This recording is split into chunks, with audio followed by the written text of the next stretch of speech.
Hanımlar, beyler, hepinize saygı ve sevgilerimizi iletiyoruz. Bugün 29 Ağustos 2024 TÜREB ile Yeşil Deniz programının 6. bölümüyle karşınızdayız. Ben Ufuk Yaman, deniz üstü rüzgar enerjisinden sorumlu başkan yardımcısı. TÜREB olarak Türkiye'nin deniz üstü rüzgar enerjisi potansiyeli konusunda farkındalığı arttırmayı, bu alanda özellikle Sanayi ve Teknoloji Bakanlığımız, Enerji ve Tabii Kaynaklar Bakanlığımız tarafından yürütülen çalışmalara katkıda bulunmayı hedefliyoruz. Aynı zamanda yapacağımız bu programla aslında Türkiye'de süregelen gelişmelere katkı sağlamak ve marketin aslında bir fotoğrafını çekmekte istiyoruz.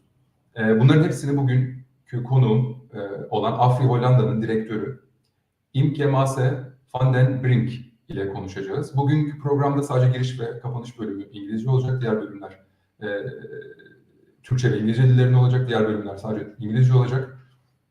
Ancak YouTube yayınımızda altyazısını, Türkçe altyazısını bulabileceksiniz. Ladies and gentlemen, today is August 29th, 2024. We are here with the 6th episode of the Power of the Wind Offshore Energy Insights. With this program, we plan to raise awareness of the Turkish offshore wind energy potential and contribute to the work carried out by our ministries. At the same time, we aim to take a picture of Turkey in the field of offshore wind energy and discuss challenges we may face and ways to overcome them. Today, we will discuss all of these with Imke Maassen van den Brink. She is the director at Afry Netherlands. Hello, Imke. Thank you very much for accepting our invitation and being here with us today. Hi, Ufuk. Thank you very much for the warm introduction. It's my pleasure to be here, and thanks for the invitation. Imke, can we start by knowing you a bit, your journey in the wind energy industry, and then maybe some details about your current role? Yes, of course. So I'll introduce myself. So I'm a director at the Afry Energy division, the wind and solar team in the Netherlands. Together with two colleagues, Albert van der Hem and Roland Steenhuis, we manage this section. And we also manage the Afry Offshore Wind Center of Competence. So I'll tell you a bit more also about my background. I have a technical background in mechanical engineering, and my whole journey in the renewable energy business started about 16 years ago within RWE. So within RWE, I've worked mainly at business development and strategy departments, where I led and also supported asset investment decisions and strategic portfolio decisions, both for conventional and for renewable assets of RWE. So about 6 years ago, I changed jobs and I joined the former Blix consultancy team as a manager of the strategy and finance department. As you might know, Blix consultancy doesn't exist anymore because we've been acquired by Afry about a year and a half ago. So when that happened, I was a managing director of Blix Consultancy together with Roland and Albert, which I just mentioned before. And now, we're leading the wind and solar team from the Netherlands. And just to give you an idea about the type of services that we offer, so we basically support all phases of the development of offshore wind, onshore and solar projects. And my specific focus is on the strategy consulting, which is mostly in the earlier phase of the development. And with that, you can think of the LCOE studies we do, for example, for the governments in helping them in the assignment of new wind farm zones, but also, for example, market studies, feasibility studies globally, investment validation studies, for example, to support the TSO by validating their investments on the offshore grid and also reinforcements of the onshore grid. We do a lot of tender support as well, and specifically now with the non-price criteria. So as you can hear, a variety of services in the earlier phase of offshore wind development. And among our clients, you will find mainly developers and governments, but also TSOs and even the supply chain. So that was in short my background. Thank you. So you've been in the both sides of the coin, let's say, investor and consultancy.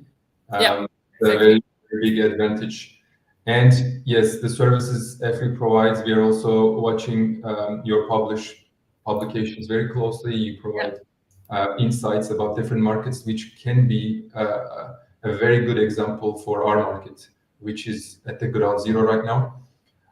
So my next question, what are the current market trends for like tendering and project development in offshore wind energy? And how do you see these trends evolving? Because Turkey is now, we had our first call for tender in 2018, which was not successful. And now we're trying to create a success story. And Turkish Ministry of Energy is working very heavily on this, and we would like to hear your opinion as well.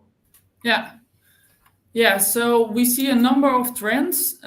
For example, a very clear one is that we see larger sites. So the size of the sites is getting bigger and bigger. I actually have yes, exactly a chart also showing this. So what you see here is over the last decades how the offshore wind farm sites have grown.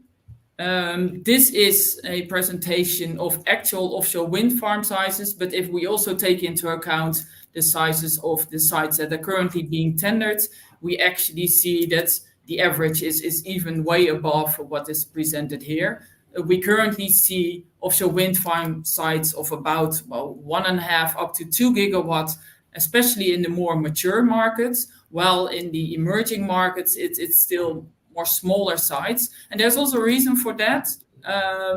There is a strong relation, for example, with the grid connection. With HVAC, the standard size of a platform is between 400 and 700 megawatts, which also makes sense that you then tender a site which is in a similar size, of course. While for the HVDC grid connection, the platform is normally between 1.5 and 2 gigawatts. So that's also in line with the size of the sites. And the reason for that is, of course, also that HVDC is more often used for sites that are further offshore, and then combined with a larger site. So that's definitely one trend. And what we expect is that this will also, in the next couple of years, that it will maintain for the more mature markets at a size of between 1.5 and 2 gigawatts. However, there are also currently discussions, for example, in the Netherlands, a discussion started a few months ago about reducing the site sizes again, because that will allow for more winning bidders, of course.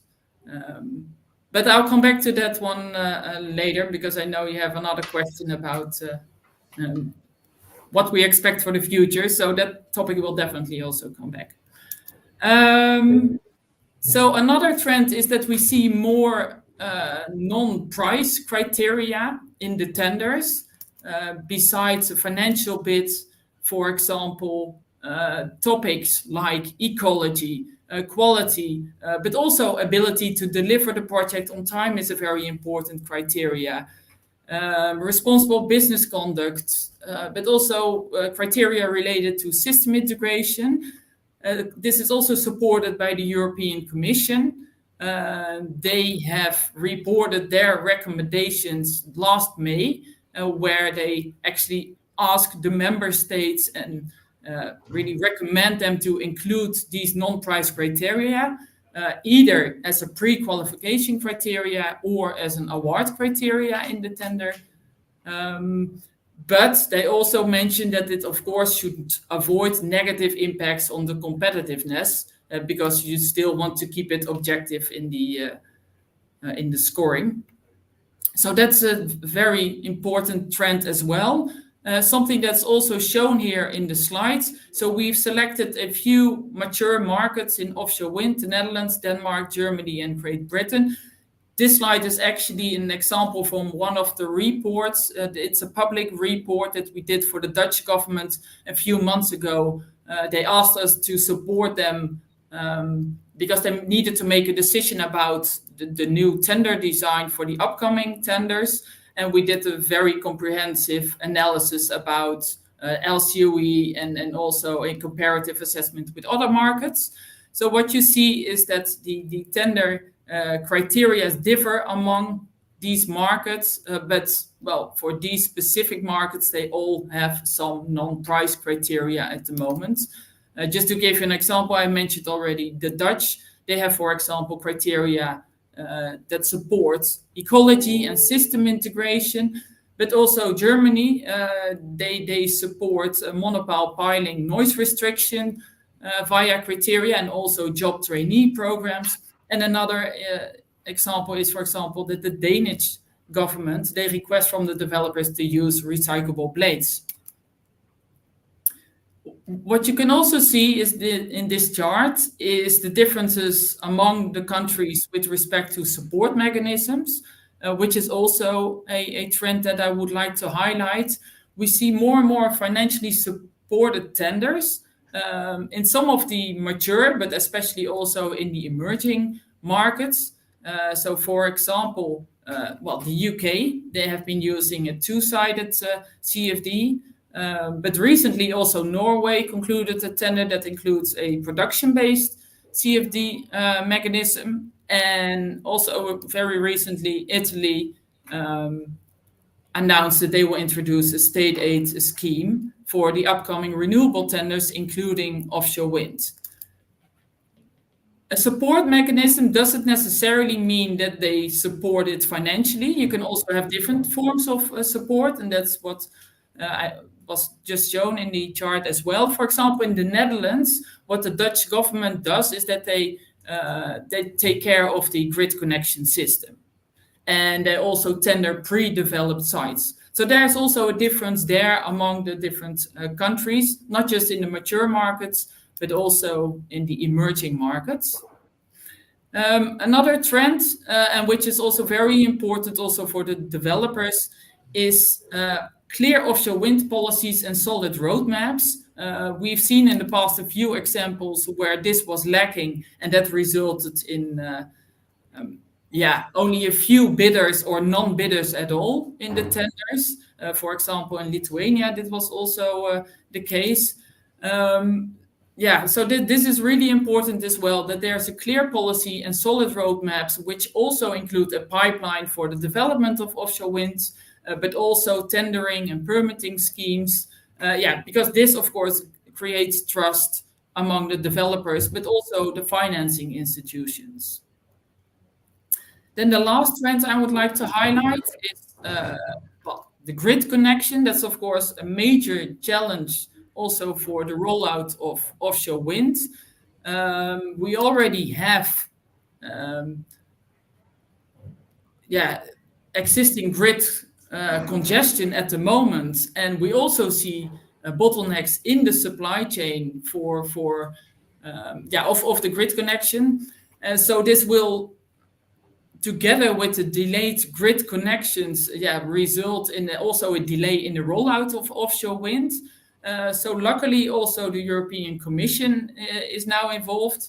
And what they did a few months ago is that they came up with an action plan for grids. And it's not an obligation, but what they include in that action plan are 14 points with basically recommendations how we can improve the grid connection system, for example, in Europe, just to accelerate the pace of grid development, but also to ensure integrated energy system planning. So one of these items is, for example, that they recommend improved access to finance, but also standardization of the technical specifications, which can relieve the supply chain. So there are a number of recommendations that they do there. But as said, it's a guideline to the member states and it's not an obligation, but it's a good first step, of course. Those were the trends I wanted to highlight for now. Thank you, Imke. I took a lot of notes. It was a very enlightening summary.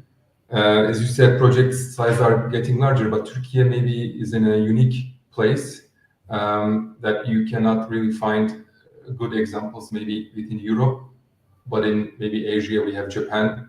For example, most of our sites right now are near shore.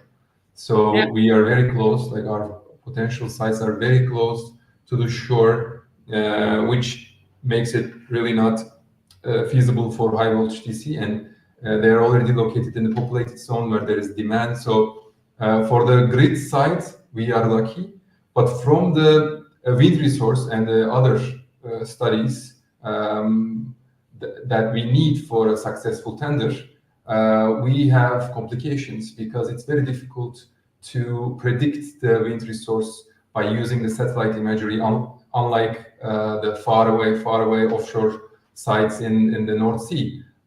So we need to be very careful by choosing the technology that we are going to use for measurements, and we need to collect this data if we want a successful tender. Yeah. And what about the technology? Because yes, for nearshore, that is the earliest opportunity for offshore wind to kick off in Turkey.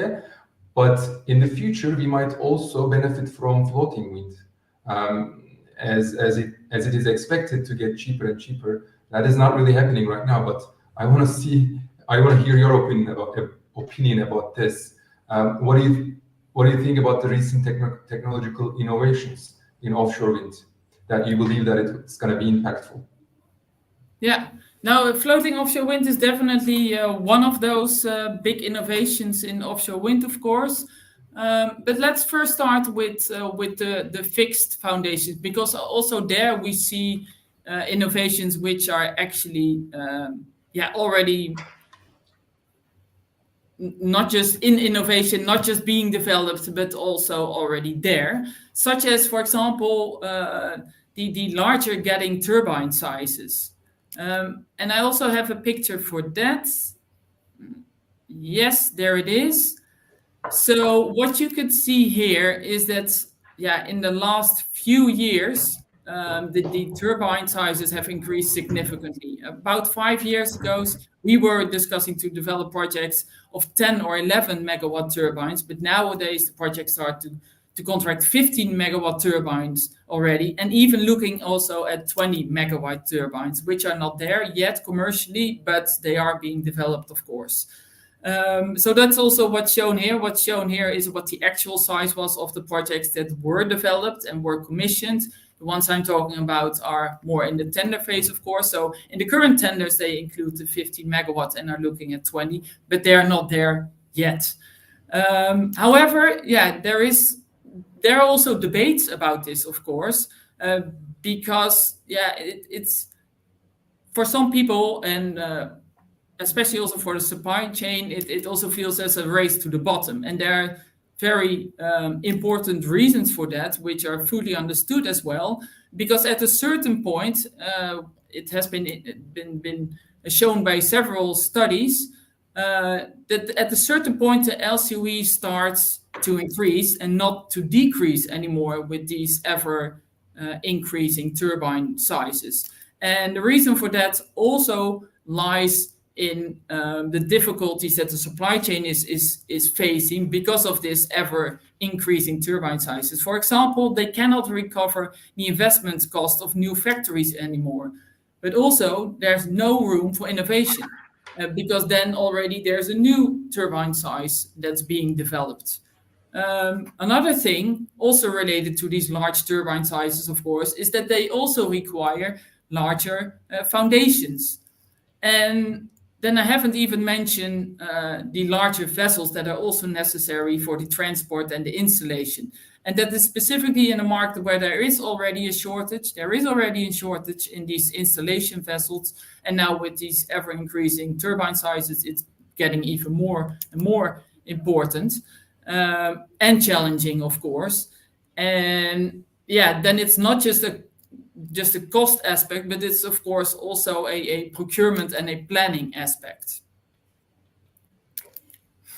What you also mentioned, of course, floating substructures. That's definitely a very important innovation in the offshore wind industry.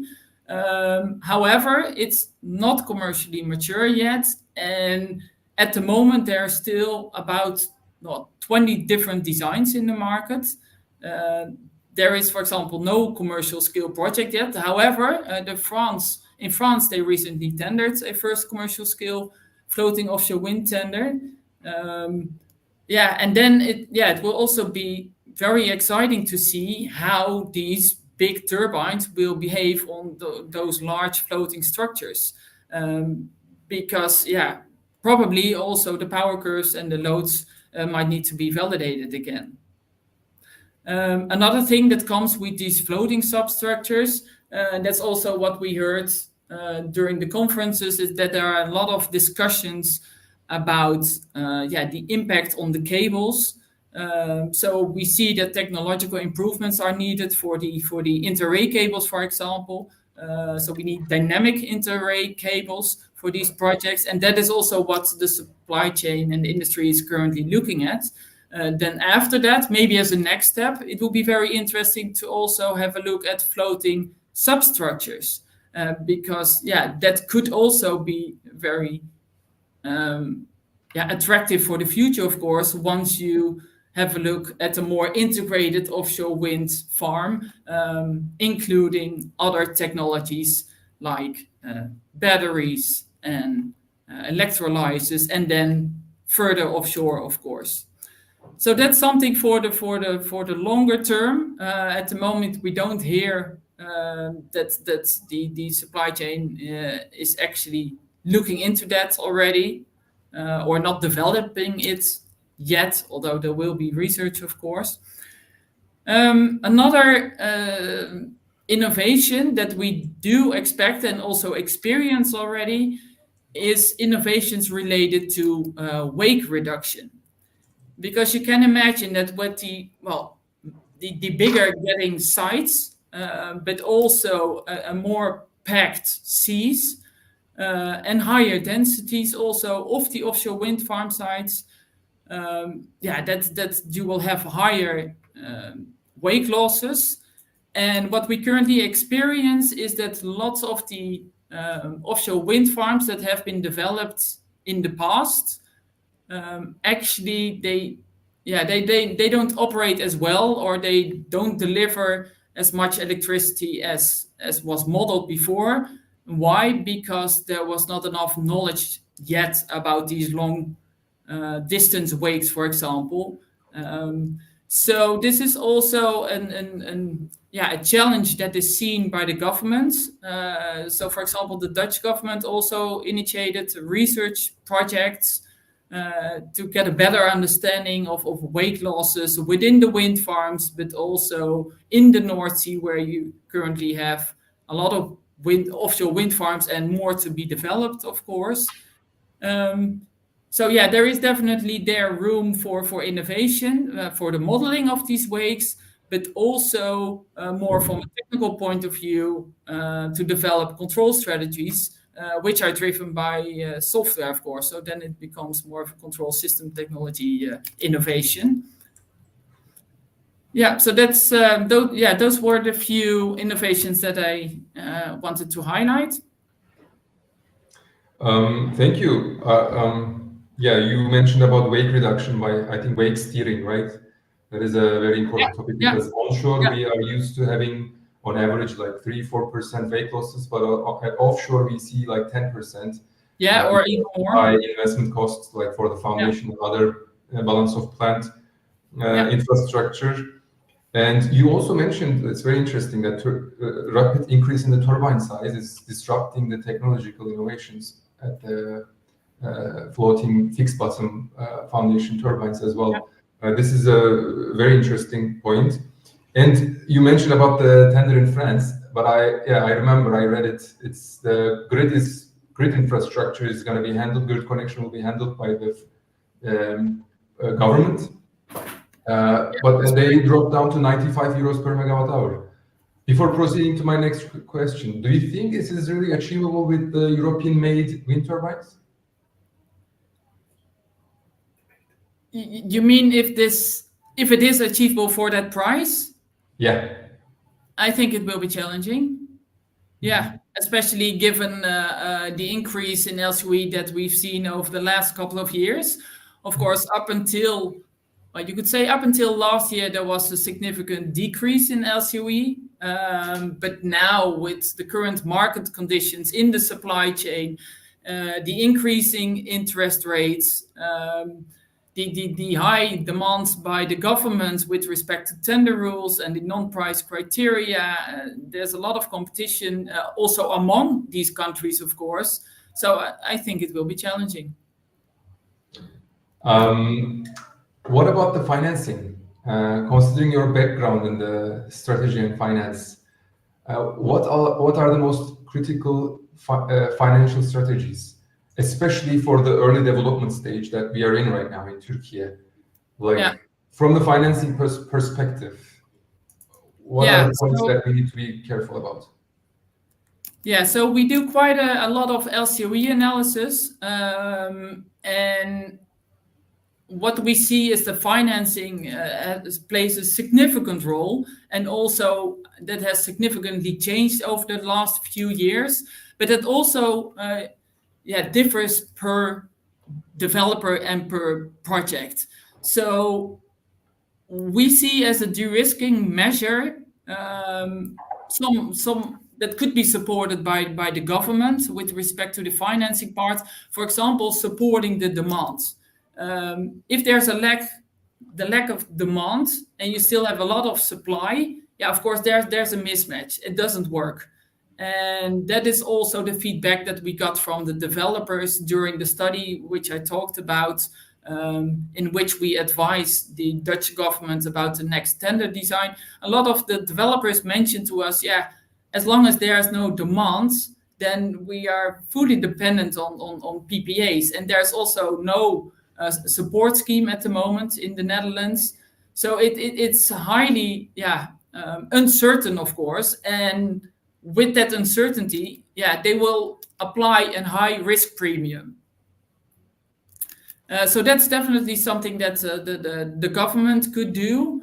Of course, they can also come up with the support mechanisms that we have mentioned before. Also, what I mentioned before is that solid governmental behavior is very important.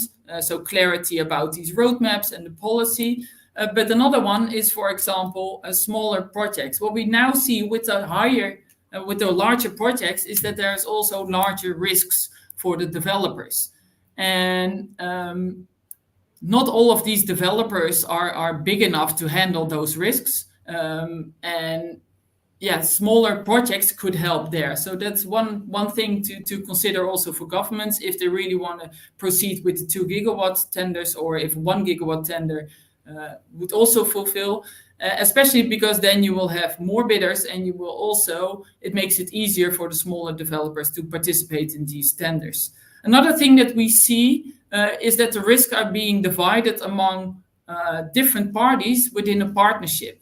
So you see partnerships between the pure offshore wind developers and, for example, an investment group.